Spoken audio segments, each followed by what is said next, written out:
Hello student, আজকে আমরা আবারও চলে এসেছি তোমাদের ক্লাস 10 অর্থাৎ দশম শ্রেণীর যে উপপাদ্য 41 আছে সেই উপপাদ্য 41 এর ভিডিও নিয়ে। তো আগের ভিডিওতে আমরা আলোচনা করেছিলাম উপপাদ্য 40 সম্পর্কে। তোমাদের মধ্যে যারা যারা উপপাদ্য 40 দেখোনি, তোমরা ডেসক্রিপশন বক্সে লিংক দেওয়া থাকবে, একবার ক্লিক করে দেখে নেবে। আজকে আমরা যে উপপাদ্যটা করতে যাব, এই উপপাদ্যটা ভীষণই ইম্পর্টেন্ট যারা যারা 2026 সালে মাধ্যমিক দিবে তাদের জন্য। এবার আসি কেন ইম্পর্টেন্ট। আগের ভিডিওতে আমরা আলোচনা করেছিলাম যে আগের যে উপপাদ্য, সেই উপপাদ্যটা মাধ্যমিকে 5 বার এসেছে, 5 বছর 5 বার এসেছে। একই রকম এই উপপাদ্যটাও মাধ্যমিকে 5 বার 5 বছর এসেছে। অর্থাৎ 2011 সাল, তারপরে যদি তোমরা দেখো 2014 সাল, তারপরে যদি দেখো 2017 সাল, তারপরে যদি দেখো 2020 সাল, আর হচ্ছে 2024 সাল। তাহলে টোটাল 5 বছর 5 বার এই উপপাদ্যটা এসেছে। তাহলে তোমরা এবার বলো যে একটা চ্যাপ্টার থেকে উপপাদ্য 40 5 বার আসছে, উপপাদ্য 41 5 বার এসছে, আর এরপরে যে উপপাদ্যটা আছে ওটা হচ্ছে 2 বার এসছে। তাহলে টোটাল যদি আমরা কাউন্ট করি 5 5 আর 2, তার মানে তোমরা এবার বলো যে 12 বছর 12 বার একটা চ্যাপ্টার থেকে, যেখানে 3টে মাত্র উপপাদ্য আছে। কিন্তু এই চ্যাপ্টার বাদ দিয়েও আমরা আরো জানি যে 4টে মাধ্যমিকের সিলেবাসে উপপাদ্যের চ্যাপ্টার আছে। তাহলে মাধ্যমিকে যদি 4টে উপপাদ্য চ্যাপ্টার থাকে, সেখানে মাত্র একটা ছোট্ট চ্যাপ্টার, সেই ছোট্ট চ্যাপ্টারে 3টে উপপাদ্য আছে। এই 3টে উপপাদ্য বারবার আসছে মাধ্যমিকে। তাহলে কতটা ইম্পর্টেন্ট হতে পারে এই উপপাদ্যটা। যেহেতু লাস্ট 2024 সালে এসেছে, 25 আসেনি, 26 সালে আমরা মাধ্যমিক যারা যারা দেব তাদের জন্য নিশ্চয়ই ভীষণ ইম্পর্টেন্ট একটা উপপাদ্য থাকছে। এবার আসি আর একটা কথা, এই যে উপপাদ্যটা আমরা দেখছি, হেডিংটা পড়ার পরে তোমরা বুঝতে পারবে এখানে দুটো প্রমাণ আমাদের চেয়েছি। তো এই উপপাদ্যটায় কোন বার মাধ্যমিকে কোন বার হয় বলেছে বাহু, যেটা আমরা হেডিং পড়লে তোমরা বুঝতে পারবে আমি কি বলতে চাইছি। কখনো কখনো বলেছে বাহুগুলো সমান দেখাতে, কখনো কখনো বলেছে কোণগুলো সমান দেখাতে। তো আমাদের এই যে উপপাদ্যটা, এই উপপাদ্যটা আমরা দুটোই প্রমাণ করব, এবং কিভাবে সেটা চলো শুরু করা যাক। প্রথমেই তোমাদের যেটা বলি যে উপপাদ্য করতে গেলে প্রথমত আমাদের উপপাদ্যের হেডিংটা বুঝতে হবে, উপপাদ্যের হেডিংটার ভাষা আমাদের বুঝতে হবে। যদি আমরা উপপাদ্যের হেডিং এর ভাষা ভালোভাবে বুঝে নিতে পারি, তাহলে মাথায় রাখবে যে উপপাদ্যের যে হেডিং আছে সেখান থেকে প্রদত্ত আর প্রামাণ্য বিষয় আমাদের কাছে ইজি হয়ে যাবে। ঠিক আছে, তো চলো পড়ি একবার। দেখো বলছে বৃত্তের বহিস্থ, আমরা একটা বৃত্ত দেখতে পাচ্ছি, সেই বৃত্তের বহিস্থ কোন বিন্দু থেকে, অর্থাৎ বৃত্তের বহিস্থ কোন একটা বিন্দু, ধরো এখানে বিন্দু নেওয়া আছে, সেই বিন্দুটার নাম হচ্ছে পি। বৃত্তের বহিস্থ কোন বিন্দু থেকে যে দুটি স্পর্শক অঙ্কন করা যায়, অর্থাৎ এই বৃত্তের বাইরে একটা বিন্দু থেকে দুটো স্পর্শক, একটা পি এ আর একটা পিবি স্পর্শক অঙ্কন করা হয়েছে, তাদের স্পর্শ বিন্দু, অর্থাৎ স্পর্শ বিন্দু বলতে একটা হচ্ছে এ একটা স্পর্শ বিন্দু, আর আরেকটা হচ্ছে বি স্পর্শ বিন্দু। তাদের স্পর্শ বিন্দু দুটির সঙ্গে বহিস্থ বিন্দুর, তাদের স্পর্শ যে বিন্দু দেখতে পাচ্ছি সেই বিন্দু দুটির সঙ্গে যে বহিস্থ বিন্দু আছে, সেই বহিস্থ বিন্দু সংযোজক অর্থাৎ যুক্ত করা হয়েছে, সেই সংযোজক সরল রেখাংশ দুটির দৈর্ঘ্য হচ্ছে সমান।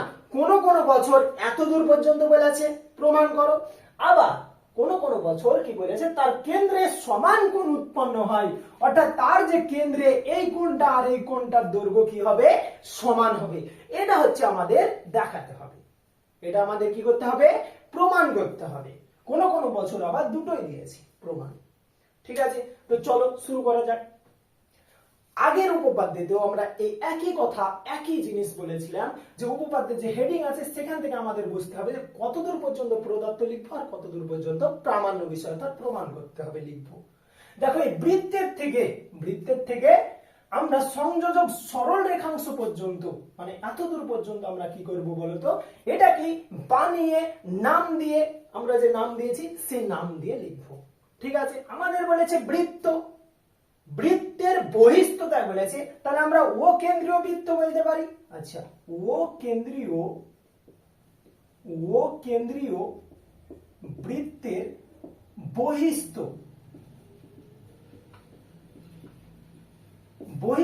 কোন বিন্দুটার নাম কি, বাইরের যে বিন্দু সেটা হচ্ছে পি, তাহলে ও কেন্দ্রীয় বৃত্তের বহিঃস্থ বিন্দু পি থেকে যে দুটি স্পর্শক অঙ্কন করা যায়, তাহলে এখান থেকে দেখো পি এ আর পিবি দুটো স্পর্শক অঙ্কন হয়েছে, তাহলে পি থেকে পি এ ও পিবি দুটি স্পর্শক ও তাদের স্পর্শ বিন্দুতে বলেছে, ও তাদের স্পর্শ বিন্দু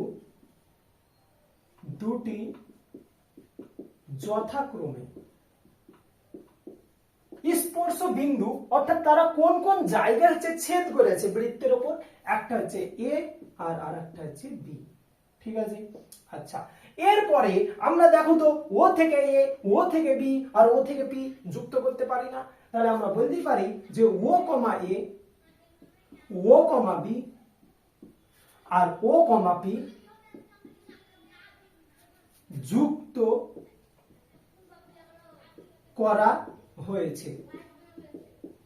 ফলে তাহলে এগুলো যুক্ত করার ফলে কি হয়েছে বলতো, কেন্দ্রে অর্থাৎ পি এ আর পিবি এই দুটো স্পর্শক, পি এ এবং পিবি দুটো স্পর্শক কেন্দ্রে দুটো কোণ তৈরি করেছে, তাই না? তাহলে এবং পি এ ও পিবি স্পর্শক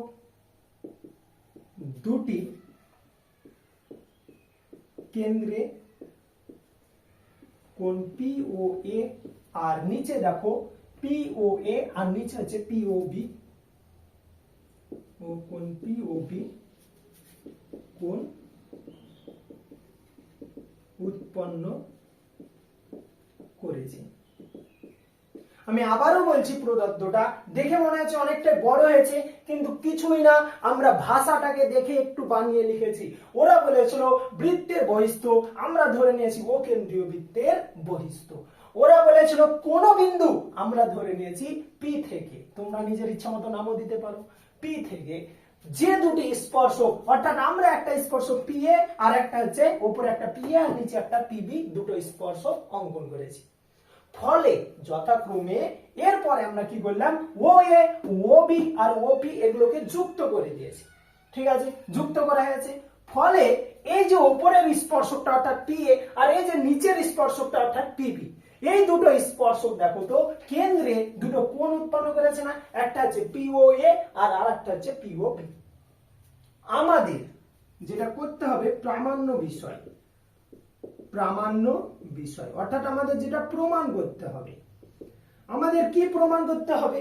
দেখো প্রথমত 1 নাম্বার আমাদের প্রমাণ করতে হবে যে সরলরেখাংশ দুটির দৈর্ঘ্য সমান হবে, বহিঃস্থ বিন্দুর সংযোজক সরলরেখাংশ। তাহলে বহিঃস্থ বিন্দুর সংযোজক সরলরেখাংশ মানে হচ্ছে এই বহিঃস্থ বিন্দু থেকে এই যে স্পর্শক আমরা এঁকেছি, তার মানে পি এ সমান হচ্ছে পিবি হবে। 1 নাম্বার যেটা আমাদের দেখাতে হবে পি এ সমান।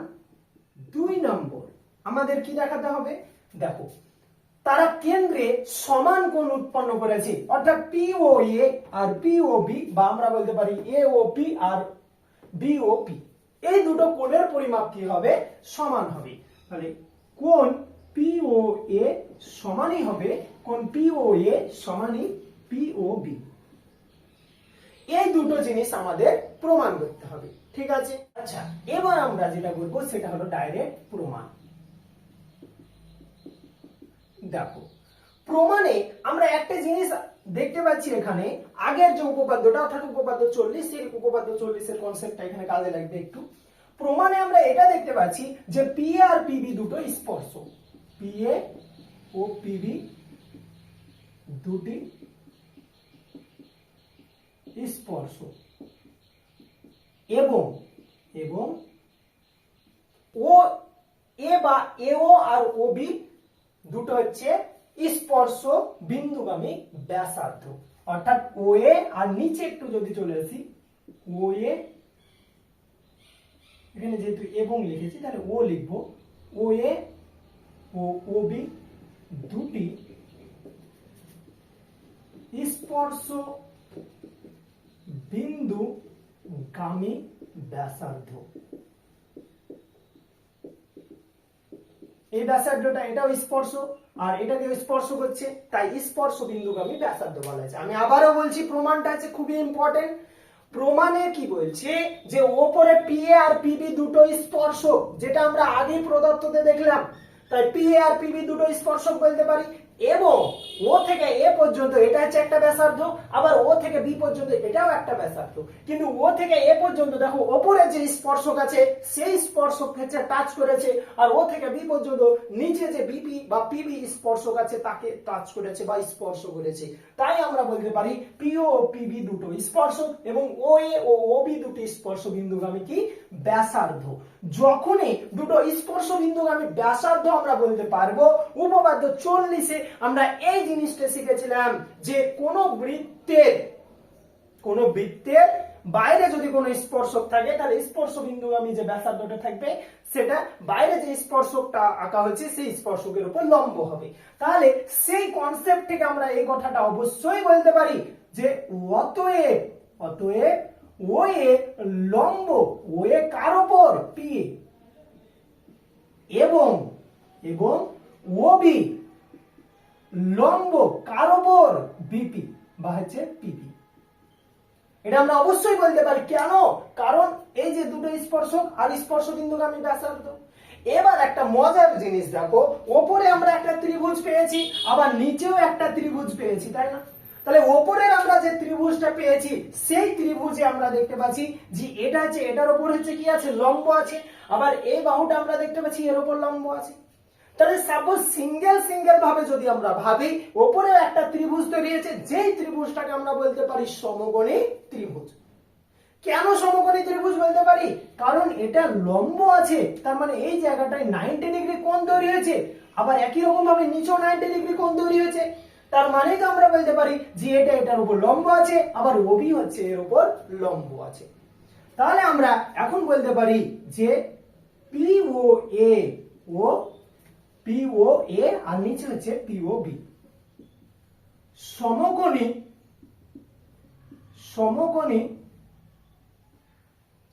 ত্রিভুজের আচ্ছা, এই যে দুটো ত্রিভুজ আমরা বলছি, এই ত্রিভুজের সমকোণী ত্রিভুজ আমরা বলতে পারলাম। কেন? কারণ এই যে কনসেপ্ট থেকে এইটুখান করার মানে হচ্ছে এটাই যে সমকোণী ত্রিভুজ দেখানো। এবার আমরা যে দুটো প্রমাণ করব, সেই দুটো প্রমাণ করার জন্য মাথায় রাখবে এই দুটো ত্রিভুজকে আমাদের দেখাতে হবে সর্বসমতা আছে। আমরা জানি ক্লাস 7-এ আমরা শিখেছিলাম যে কোন দুটো ত্রিভুজকে যদি আমরা সর্বসম দেখাতে যাই তাহলে মিনিমাম 3টে জিনিস দেখাতে হবে যে এই ত্রিভুজের সঙ্গে এই ত্রিভুজের সমান আছে। কি বললাম? যদি আমরা দেখাতে যাই এই ত্রিভুজের সঙ্গে ওই ত্রিভুজটা সর্বসম আছে, তো মিনিমাম আমাদের 3টে জিনিস দেখাতে হবে যে এই ত্রিভুজের সঙ্গে ওই ত্রিভুজের সমান আছে। যদি আমরা দেখিয়ে দিতে পারি যে মিনিমাম 3টে জিনিস সমান আছে, তো চোখ মুখ বন্ধ করে আমরা বলতে পারি যে ওই ত্রিভুজের সঙ্গে এই ত্রিভুজের বাকি সব জিনিস কি হবে, সমান হবে। ঠিক আছে? আচ্ছা, তাহলে প্রথমত আমরা যেটা বলতে পারি যে একটু আগে যেহেতু দেখলাম যে লম্ব, তার মানে এই কোণ আর এই কোণ সমান কি হবে বলতো, এক সমকোণ হবে। তাহলে আমরা বলতে পারি যে কোণ PAO সমান কোণ PBO আচ্ছা সমানই হচ্ছে এক সমকোণ। ব্র্যাকেটে লিখলাম না, ডাইরেক্ট লিখে দিলাম যে এই কোণ আর এই কোণ কি হবে, সমান হবে। ওই দুটো ত্রিভুজের একটা জিনিস দেখিয়েছি সমান, আর স্ট্রং লজিক দেখাতে হবে। আমরা হয়তো বলে দিলাম যে এপি সমান বিপি, এরকম টাইপের আমাদের প্রমাণ করতে বলেছি ও এ, তার সঙ্গে হয়তো বলছি যে এপি সমান, এই টাইপের কিছু হয়তো বলে দিচ্ছি, তা কিন্তু করলে হবে না। আমাদের যেটাই দেখাতে হবে সেটা স্ট্রং লজিক জানা থাকে। তাহলে এটা একটা স্ট্রং লজিক। আচ্ছা, আবার দেখো এটা একটা ত্রিভুজ, আবার এটা একটা ত্রিভুজ, দুটো ত্রিভুজের মধ্যে একটা সাধারণ বাহু আমরা পাচ্ছি, অর্থাৎ ওপি। আমরা এই যে বাঙালি ভাষায় বলি না যে ঘটক, ঘটকের কাজ হচ্ছে যে ছেলে পক্ষের সঙ্গেও কাজ করবে, মেয়ে পক্ষের সঙ্গেও কাজ করবে। ঠিক তেমনি এখানে এই বাহুটা অর্থাৎ পিএ বা ওপি, পিও বা ওপি হচ্ছে ঘটকের মতো কাজ করছে, অর্থাৎ ওপি ওই ত্রিভুজের সঙ্গেও কাজ করছে, ওপি এই ত্রিভুজের সঙ্গেও কাজ করছে। তাই আমরা বলতে পারি যে পিও সাধারণ বাহু, সাধারণ বাহু। তাহলে দুটো জিনিস দেখালাম আমরা সমান আছে। লাস্ট আর একটা জিনিস বলতে পারি, দেখো এই ও থেকে এ পর্যন্ত এটা একটা বৃত্তের ব্যাসার্ধ, আবার ও থেকে বি পর্যন্ত এটাও একটা বৃত্তের ব্যাসার্ধ। এবার একটা জিনিস মাথায় রাখো যে কোন বৃত্তের, সেটা যে কোনো বৃত্ত হতে পারে, কেন্দ্র থেকে পরিধি পর্যন্ত যে ব্যাসার্ধগুলো আঁকা হবে সমস্ত ব্যাসার্ধের দৈর্ঘ্যই তো একই হবে, তাই না?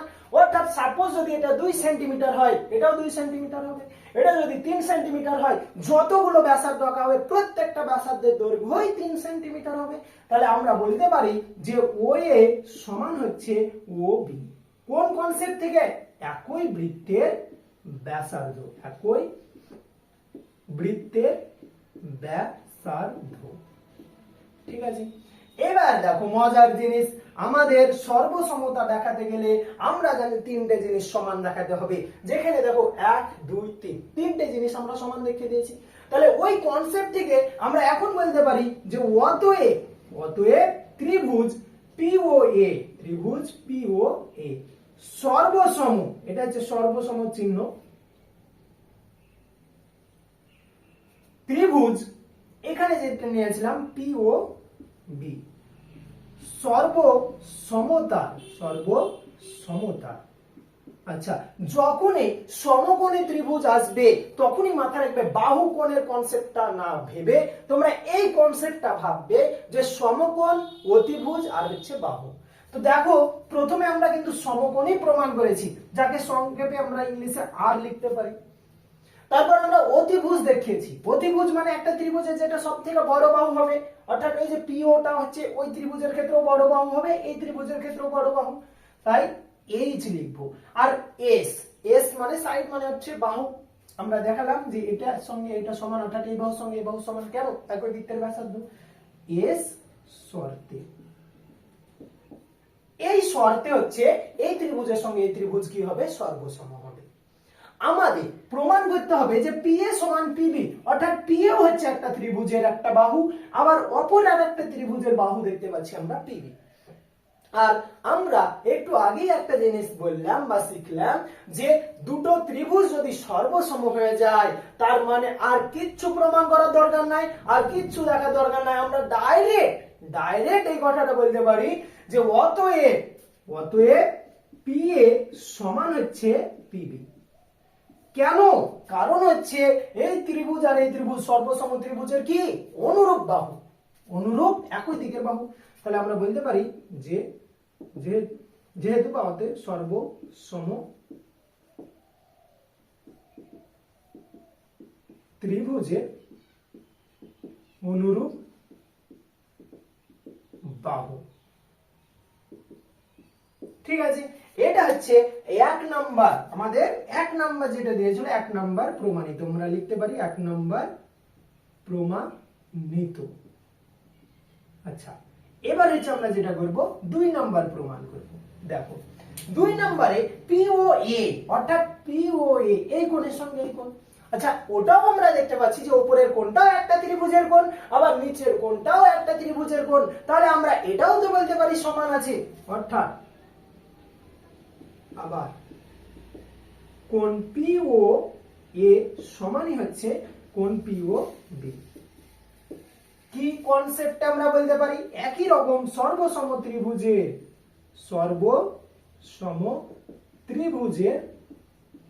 এই লেখাগুলো লিখতে হবে, ঠিক আছে? যদি আমরা এই লেখাগুলো ব্র্যাকেটের মধ্যে না লিখি তাহলে কিন্তু পরীক্ষাতে নাম্বার কাটবে। তাই অবশ্যই ব্র্যাকেটে এই কথাগুলো লিখবে। অনেকে স্কিপ করে দেয়, কিন্তু স্কিপ করলে হবে না।